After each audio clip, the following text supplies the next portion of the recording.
The recent introduction of a 7.5% value-added tax on packaging and essential raw materials for the production of pharmaceutical products in Nigeria by the federal government has become a source of concern to stakeholders in that sector. These industry players say that the new tax regime would expose locally manufactured drugs to unfair competition with imported ones. So in a statement, Executive Chairman Muhammad Nami of Federal Inland Revenue Service said the following items included in the breakdown are not exempted from the value-added tax as they are not listed on the Schedule 1 to the VAT Act or in a previous ministerial order. Natural gas, essential raw materials for the production of pharmaceutical products, renewable energy equipment, raw materials for production of baby diapers and sanitary towels.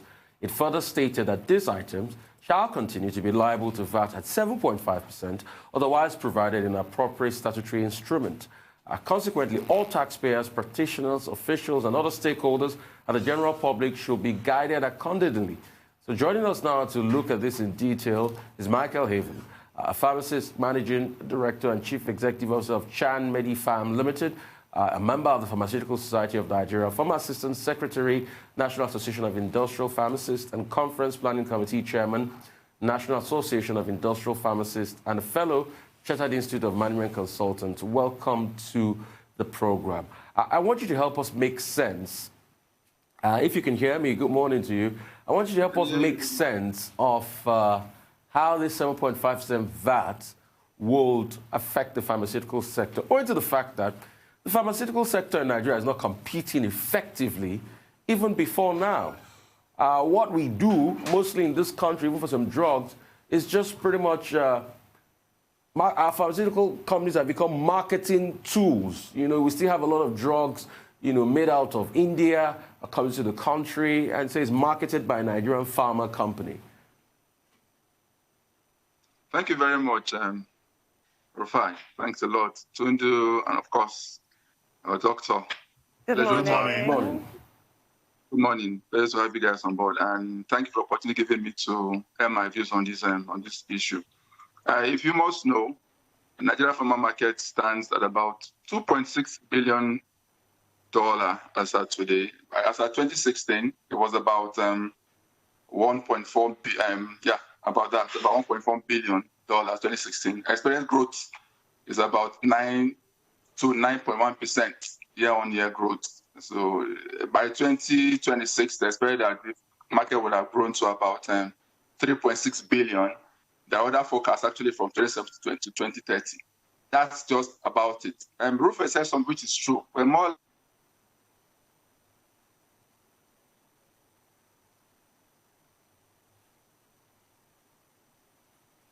Yeah, are you there?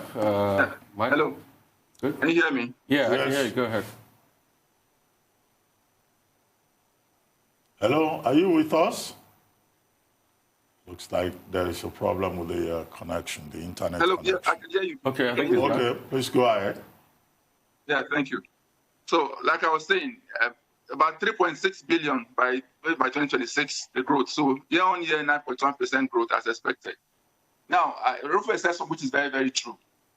Nigeria is more like a dumping ground for finished pharmaceutical products. It might interest you to know that out of the 100% of products that are in Nigeria, about 90% plus are imported into the country. Hello, can you hear me, please? Yes, we're with you. Okay, good. About 90% of products are imported from abroad, and expectedly, what we say, maybe 10% is locally manufactured. So you can imagine the kind of state we're in right now. And then again, currently they just increased the VAT to 7.5%. For already drowning economy, drowning sector, you're now worsening the situation by increasing the VAT. So one will expect, and one will begin to think, what's going to happen to that very sector? A sector that is just trying to manage to survive. For instance, South Africa pharmaceutical company industry is far better than that of Nigeria. Yet we have the biggest, so-called biggest, highest population in the continent, highest GDP and all that, biggest market. Yet we can't even compete with South Africa, who is about 40 million population compared to 200 million population in Nigeria. So we have a long way to go. Again, the pharmaceutical sector in Nigeria, especially the manufacturing, now you've increased VAT on finished APIs, APIs, active pharmaceutical ingredients, and secondly, even packaging materials. for a manufacturing industry that cannot even make ibuprofen tablets, that you have to import 100% of the APIs used in making ibuprofen. I'm telling you, ibuprofen and paracetamol are 100% imported from either China or India. Is that we're insensitive to this, or maybe we don't? I don't know. I think the government's not properly been advised on that. If we must be reliant on these finished goods both now and in future, we have to some deliberate strategic process to ensure that these things are done accordingly. I give you an instance. Do you know that 7% of India's APIs, okay, raw materials are imported from China?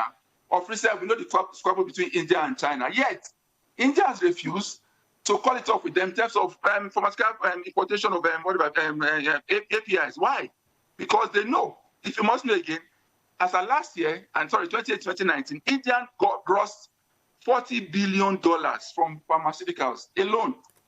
And out of that, 7% of the APIs were imported from China. Now imagine that India decided to stop importing their APIs from China or put a heavy VAT on it. They will have lost 10% of the $40 billion gotten. That means India will have gotten something close to 12 billion, assuming they actually get 30% of their APIs in India. And as I talk to you today, India makes 30% about that of their APIs in India, and they import 70%. I'll give you another example again. USA, of course, you all know the war between USA and China today. You know that USA of recent has, under Trump's government, has decided to pump about $354 million to one company called Flow Corp Incorporated to manufacture generics and APIs too.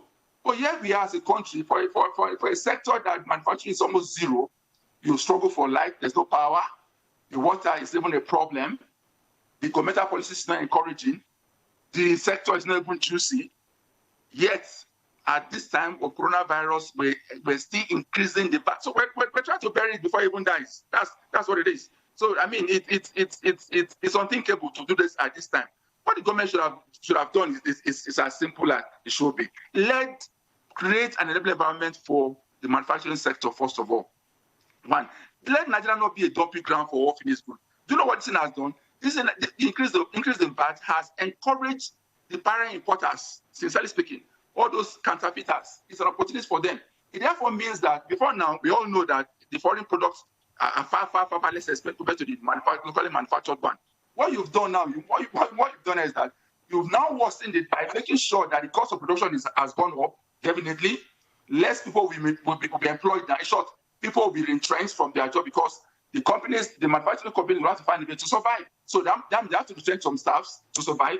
The price will have to go up for the finished products, and they have to put this cost on the patients, on the masses. So at the end, you find out that people can't even afford some of the product.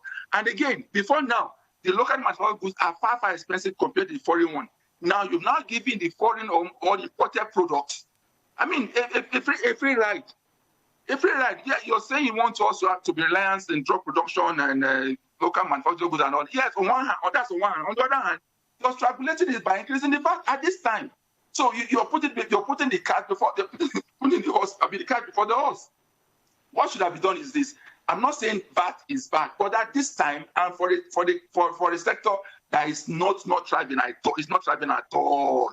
We should not even go there at all. A time will come. Let's take a cue from India now. Take a cue from China, from India, from USA. Take a cue from them. First of all, be self-reliant. Then you cannot talk of, okay, fine, let's increase some little VAT. But for now, the timing is wrong. The strategy is wrong. Michael, certainly I'm sure that not many people will argue with you, the point you have made about the timing and the implications. But let's take a short commercial break. When we return, we'll come back to you. Please stay with us. We'll be right back. It's still The Money Show.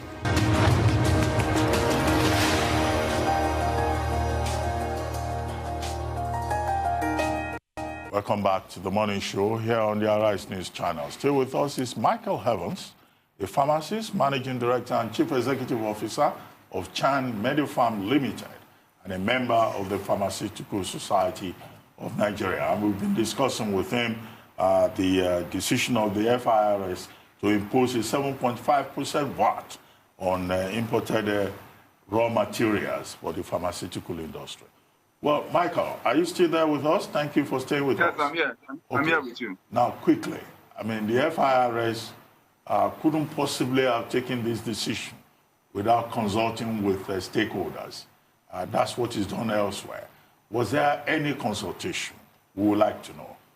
And beyond that, how much capacity do we have in the pharmaceutical industry in Nigeria? Because previously, we had had calls to host the president of the Pharmaceutical Society of Nigeria here.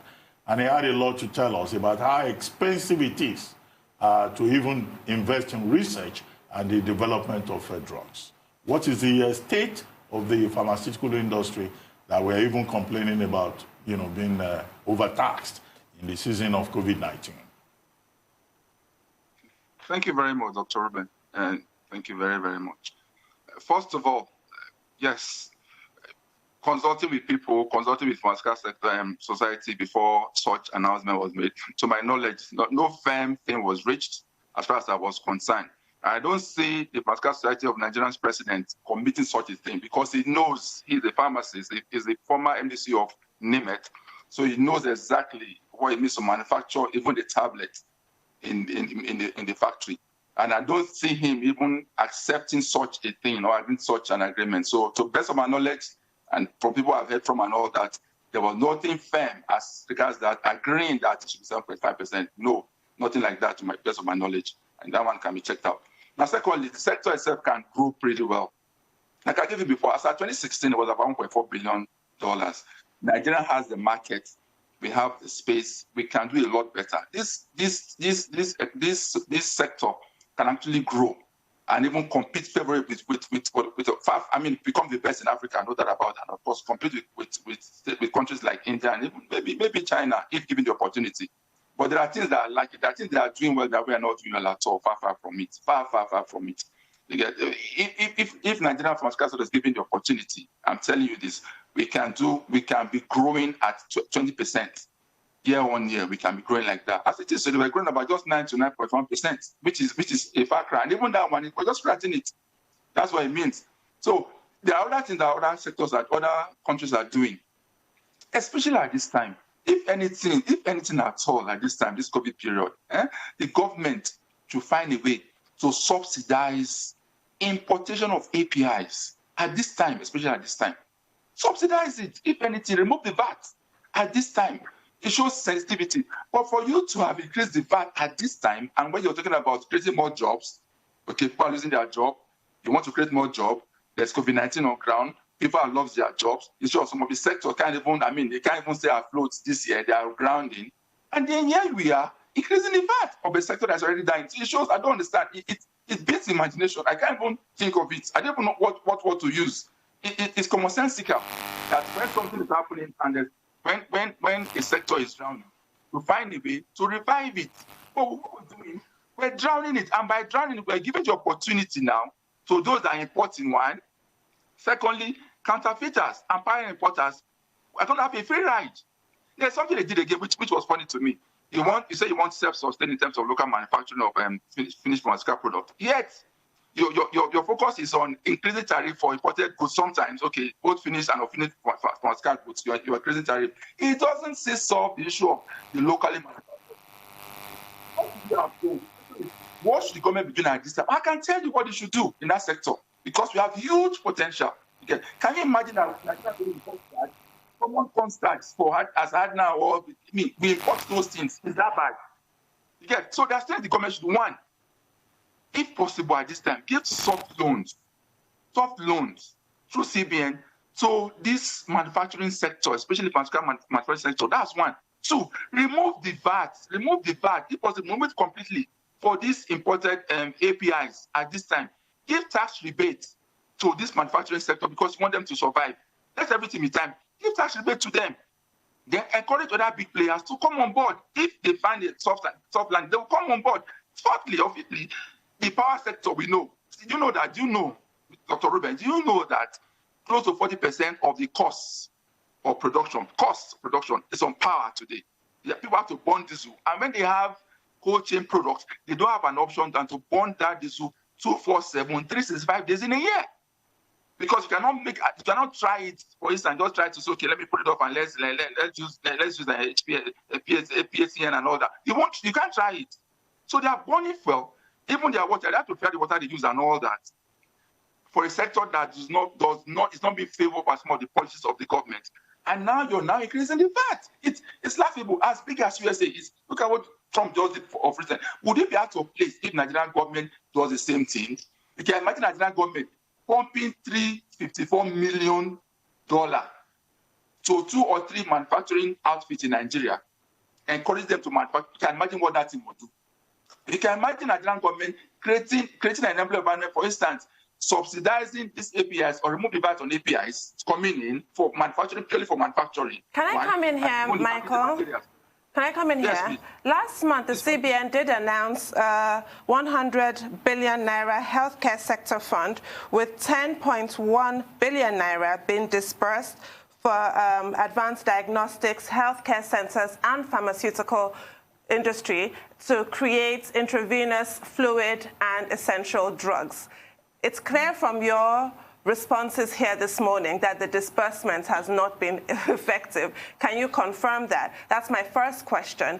Let's talk about the impact of what was announced last month so far, if at all it has been felt in your industry. That's my first question. My second question, when you talked about China and India, you reminded me of the fact that in the height of this pandemic, India stopped exports of anti-malarial drugs around the world when it appeared that that could cure COVID-19. If that was not a wake-up call for Nigeria, I don't know what will be. Because if the world turns more protectionist, we're in big trouble. We were talking about food security before you joined us. What about drug security? Can you paint us a picture of what will happen if we do not have drug security in Nigeria, if everybody leans towards protectionism, as the world appears to be doing, and stops exporting to Nigeria?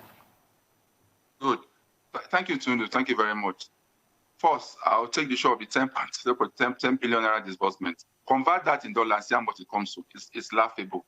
And again, secondly, even the CBN thing that was arranged as part of the COVID-19 grant that was given to people, 5% and all that. I'm telling you, some of the pharmaceutical companies could not access it because of some of the stringent rules they put in place. For instance, you have to bring property. Lolo Joe, one of the strong members in NAIP, and of course one of the strong members in PCN, was on air, one of the stations, TV stations, and he made it clear if they can remove some of those issues that are there, people can access this loan very well. Now, let's even assume that 10.1 billion was able to. What is 10.1 billion naira? Convert to dollars, say how much it comes to. I just told you about a country giving $354 million to one company, Flow Corp Incorporated, to make generics and also make APIs for the country. You can imagine. So it's nothing. And then assessing that loan was something else, which I don't want to even go to. Yeah, it's a far cry for what it should be. That's the truth. Now, talking about this COVID-19 and then stopping importation to Nigeria. Yes. First of all, you won't blame India, you won't blame China. That's the truth. Because first of all, you have to take care of people, first of all, before looking outward. That's what it is. That's what the world has come to. You get, and that one, if it's not an eye-opener to Nigeria, then it's a problem, because it means this is not going to be last time something will happen. Then imagine just not having anti-malaria in Nigeria, for instance. How many companies make anti-malaria in Nigeria? The APIs for making of anti-malaria, even for those few companies which can make anti-malaria in Nigeria, how many of them have the APIs readily available? And Tundu, do you know that 90% of the APIs used in making anti-malaria is imported from China and India? Do you know that? In short, close to 90% of even the anti-malaria in Nigeria are imported from India itself. But the APIs are gotten from China. So now we don't have APIs. We cannot even manufacture. We can't even meet our own needs for malaria, which is endemic in Africa and in Nigeria especially. So now that the borders are closed, like you said, the border has been closed to Nigeria. We cannot bring in APIs. We cannot bring in. They stopped importing anti-malaria. They stopped importing all products. In short, they couldn't bring in anything because they were trying to contain their own. It means that if this has extended for how long? Maybe for a year or two. Soon you would have been shocked the kind of deaths would have had in Nigeria. Because there was a time that they said hydroxychloroquine was part of what was being used to manage COVID-19. Of course, chloroquine. All these are manufactured in India and China. And the APIs, 90% of the APIs for those that are manufactured in Nigeria are from China. So you can imagine the kind of debt and problem we would have in our hands. And then if it's not the wake-up call to Nigerian government, then there's a problem. It means we've never woken up yet. Obviously, we're still sleeping. That's what it means, because what's going to come to us if we don't put our house in order? You're importing everything from toothpick to toothpaste to rice to whatever, even drugs now. And you're trying to say you want to be self-reliant in terms of drug production, because we actually have the expertise. Nigerian pharmacists are one of the best in the world. How come we can't manufacture? That's the question now. How come we have to rely on India and China for finished goods and even the APIs? How come once there's a lockdown between India and China, Nigeria starts shaking for its medicines? Should we continue like this? Is it not enough for us? If anything this COVID-19 has done is to expose our health sector, and especially our pharma sector. Imagine importing gloves, hand gloves made of latex, we're importing from India. Face masks, we're importing from China and India. Then what is left then? And then to worsen the situation, you're now increasing the VAT from what is it to now 7.5%. Okay, Michael. We'll go for a quick break. The government is not being deliberate and be sensitive enough to understand what is happening. And it's painful. Okay, Michael. Michael, we'll go for a quick break soon. But I want to ask, what really happened? Because I'm shocked too, we're importing, things derivative of latex. When I drive to my village, all I see are rubber plantations built by the likes of Awolowo back in the days and rubber trees, and I don't see those rubbers being used. What really happened? At some point, we used to produce vaccines in this country.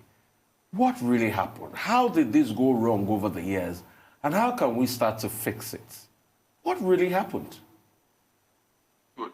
Rufai, I told you, oil boom happened. The oil we had is supposed to be a blessing to us, but it's like it became, became a cost, sort of. Oil boom happened. That's what happened. It's not just the pharma sector, all the sector. Nigerians have become, not Nigerians anyway, I don't say they were lazy, sort of easy way out of things. Rather than focus on what we have on ground and potentials we have and grow them, we rather just find the short way. So if you have the money, just import this in and bring here. And it's a free fall for everybody. Nigeria has become a dumping ground for all kinds of products. And today we have so many fake in the market, so many adulterated products, so many fake in the Nigerian market. You have to be very, very careful whatever you're taking. But here we are, we have the potential, okay, like a sleepy time, we have the potential, we have the expertise, the people. What do we need? What do we need? Solely governmental policies deliberate strategy as regards making sure that Nigerians are self-reliant when it comes to drug production. That one has to be there. The government have to be as in deliberate that, okay, we want to do this. Not just mere talk by mouth. We want to get this done. And then your strategy and plan have to be clear. Short-term, mid-term, and long-term, it has to be clear to everybody, definitely. I'll tell you what it should, Rufai, what the government, if I was part of the government, what I think should have been done. You first of all, you take a horoscope, a broader view of the sector, what's happening right now. How far has it done? I'm telling you, I haven't done well. Thank you very much, Michael Evans. Thank you very much. That's all we'll be able to take.